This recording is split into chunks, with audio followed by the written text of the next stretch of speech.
Почитувани избирачи, 15 јули ќе биде крај на предавствата. Народот ќе победи. Потребно е разбивање на 30-годишната власт на партијата Погреб за Македонија, составена од ДПМН и СДС. Партијата Погреб за Македонија работи против Македонија. Ја продава Македонија. Затоа, потребна е национална и патриотска партија во парламентот. Со единствена Македонија во парламентот, наспроти коалициите на ДПМН и СДС со албанските партии, се ќе биде поинаку. Кажувам отворено, на 27 април 2017 година, кога се случи државниот удар со насилниот избор на Талат Џафери, единствена Македонија да беше во парламентот и со само еден пратеник, повторувам, и со само еден пратеник, ќе го спречевме изборот на Џафери. Почитувани избирачи, ајде што 30 години ги трпиме и на глава ни се качија со нивните лаги, со грабежот на околу 15 милиарди евра во овие 30 години. Најлошо е сега што ја растураат и државата, но на изборите ќе се соочат со народот. Ќе видиме дали ДПМН и СДС на 15 јули може да го излажат народот.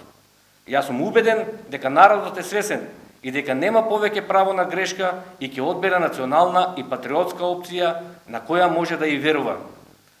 Потребна е патриотска партија, потребна е единствена Македонија во парламентот.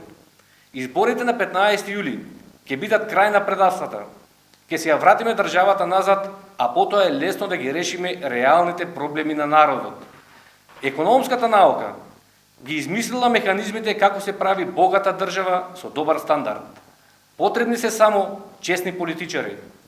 Ние од единствена Македонија и коалицијата Никогаш Северна, само Македонија, излегувме за своите биографии без ниту една дамка или криминална афера во своите долгогодишни кариери. Народот да бара од секој кој ја бара довербата на изборите, да ја покаже својата биографија. Затоа, почитувани избирачи, не треба да им оставиме простор на ДПМН и СДС и надеж за нивниот забеган филм. Со единствена Македонија во парламентот им порачуваме дека не може да ги продаваат македонците, да им се порача дека сме биле, сме и ќе останеме македонци. Никогаш Северна, само Македонија. Заокружете број 11.